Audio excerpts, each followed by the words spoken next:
Thank you, Mr. Chairman, for calling this hearing today and for giving us the chance to explore in detail what happened at the Turkish ambassador's residence on May 16th, just a little over a week ago, when President Erdogan's so-called security forces brutally assaulted peaceful protesters.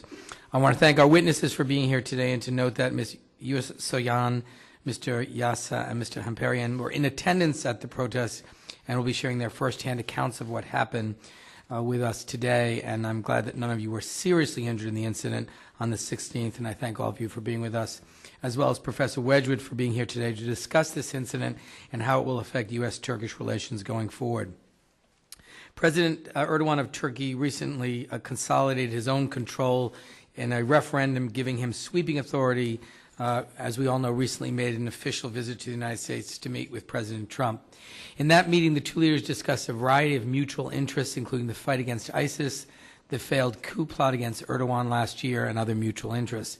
I think it's important to note, to point out one thing that by all accounts was not discussed, and that's Turkey's ongoing crackdown against fundamental freedoms, including freedom of the press and peaceful assembly.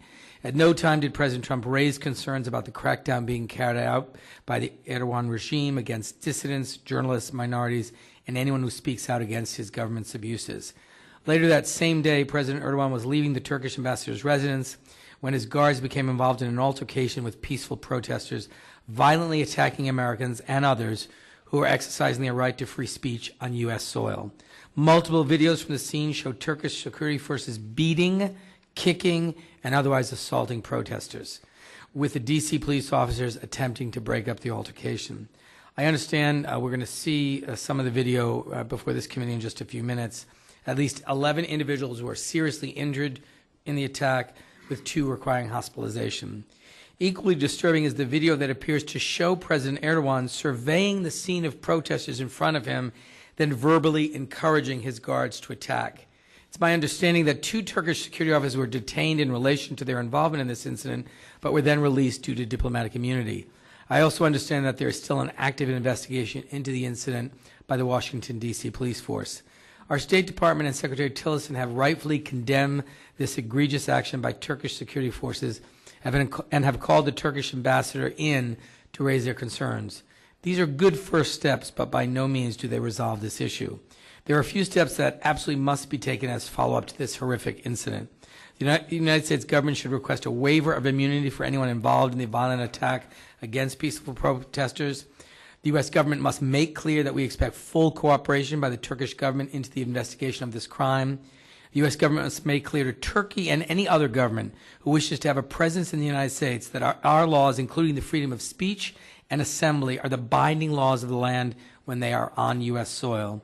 And officials of the U.S. government, including the President and Secretary of State Tillerson, must make it clear that the protection of human rights and fundamental freedoms, including the right to free speech and freedom of assembly, are American values and will be prioritized in our relationships with every country with whom we have relations. To close, I want to emphasize that freedom, dignity, and equality are not just American values. They are universal values that every person deserves no matter where they are born. This idea that we can somehow leave our values at our shore's edge to focus on other priorities is inherently false. Our values make us who we are. They guide how we live our lives and how we interact in the world. The United States is a global leader precisely because people everywhere strive to achieve the freedoms that are afforded to us in our Constitution. When our top leaders say things such as, "We're not here to lecture," or "We don't expect others to adopt our values," it debases who we are and the very ideals that form our democracy, and it has dire consequences. I don't pretend that the Turkish government has suddenly changed its tune because of the words of a few government officials. They have been behaving badly on our soil for years. But this was a particularly brazen act on the heels of a highly publicized meeting with our president. And one has to wonder why President Erdogan felt so emboldened that in the bright D.C. sunshine, in front of cameras and hundreds of people, he sent his attack dogs out. As Secretary Tillerson said, this is simply unacceptable. Now we must decide how we're going to respond as a country and as government representatives to this brazen assault on our people and our values. I think the resolution that was passed by the full Foreign Affairs Committee this morning condemning this attack was an excellent start, and I look forward to working with my colleagues to determine the appropriate reaction going forward. And again, I thank the chairman for calling this meeting, and I yield back.